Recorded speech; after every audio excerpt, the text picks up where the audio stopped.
হোজাই কিভাবে পৌঁছেছিলাম সেটা তো তোমাদের সাথে শেয়ার করেছিলাম। আজ শেয়ার করব কিভাবে সেখানে কাটিয়েছিলাম কিছুদিনের মুহূর্ত আর কিভাবে সেখান থেকে আসলাম। তো চলো, হেই হ্যালো এভরিওয়ান, কেমন আছো তোমরা সবাই? আশা করি সবাই ভালো আছো। তো আমার নতুন আরও একটি ভিডিওতে তোমাদের স্বাগতম। তো আমি চলে গেছিলাম, সেটা বিকেল থেকে যেহেতু ব্লগটা শুরু হয়েছিল, আর বিকেল থেকে উঠে তারপর খাওয়া দাওয়া করে চলে গেছিলাম হোজাই ইউনিভার্সিটিতে, যেখানে দাদা জব করে।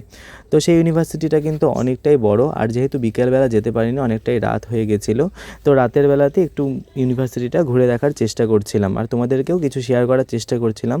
যদিও অন্ধকার ছিল, কিন্তু তবুও অন্ধকারের মধ্যেই সেই মুহূর্তটা শেয়ার করলাম তোমাদের সাথে। তো তারপর একটু দোকানে গেলাম, গিয়ে চা খেয়ে নিলাম, ফেভারিট চাটা খুবই ভালো ছিল।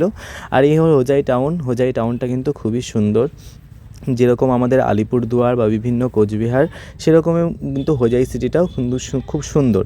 তবে এখানকার পরিবেশ, নিয়ম শৃঙ্খলা সত্যিই খুব আলাদা। তারপর আমরা ঘুরে ফিরে এসে জল নিয়ে যাচ্ছিলাম নিজেদের খাওয়ার জন্য, আর ঘরে জলটা রেখেই তারপর মনে পড়লো কিছু একটা, তো তার জন্য কিন্তু আবার বাজারে চলে গেছিলাম আমি আর ভাই মিলে দোকানে। আর খুঁজতে খুঁজতে কী আনতে গেছিলাম, এই দেখো তাস আনতে গেছিলাম। আর এটা আমি কোনোদিন খেলিনি, তো যদিও খেলার খুব ইচ্ছা, অনেক দিন আগে খেলেছিলাম, তো দাদা বলছিল শিখিয়ে দিবি। আর এই দাদাটার দোকান থেকে কিন্তু এই জিনিসগুলো এনেছিলাম। হোজাইয়ের সিটিতেই, মানে কৃষ্ণনগর নামে যে জায়গাটা, সেখানেই কিন্তু দাদাটার দোকান। তারপর আমরা তিনজন মিলে খেলার প্রস্তুতি নিচ্ছিলাম, আর দাদা শিখিয়ে দিচ্ছিল কীভাবে খেলতে হয়, আর দাদা কিন্তু সব কিছু জানে। তো যাই হোক, অনেক দিন আগে খেলেছিল, তো আমাদেরও খেয়াল ছিল না কীভাবে খেলেছিলাম। আর এসব খেলাধুলা শেষ হওয়ার পরে আমাদের এবার বাড়ি ফেরার পালা। তো আমরা কিন্তু স্টেশনে চলে গেছিলাম, হোজাই যে স্টেশন আছে সেখানেই চলে গেছিলাম। আর এখানে দাদা আমাদের পৌঁছে দেওয়ার জন্য এসেছিল। আর এইদিকে কিন্তু আমাদের ট্রেন প্রায় চলে এলো, আর ট্রেনের মধ্যে আমিও উঠে এলাম।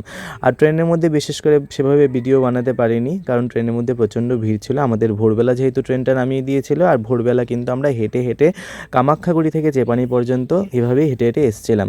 আর এসে ঘুমিয়েছিলাম, আর ঘুম থেকে ওঠার পরে আমার মামা বাড়িতেই ঘুমিয়েছিলাম, গুড্ডুদের বাড়িতে। আর সেখানে ঘুম থেকে ওঠার পরে ভাই বোনদের সাথে একটু দেখা করতে গেলাম।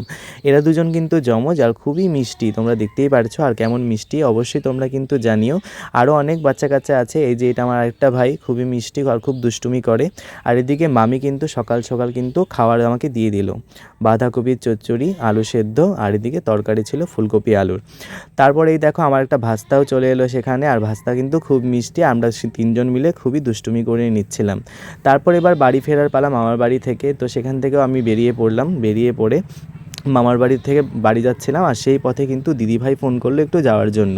তো দিদিভাইয়ের বাড়িতে গেলাম, আর দিদিভাইয়ের বাড়িতে মিষ্টি কিছু খরগোশ, এগুলোর সাথে একটু দেখা করে, দিদিভাইয়ের সাথে একটু দেখা করে আমি একদম সোজা বাড়ি চলে এলাম। তো এইটুকুই ছিল আজকের ব্লগটি। দেখা হচ্ছে তোমাদের সাথে পরের ব্লগে। ভালো থেকো, সুস্থ থেকো।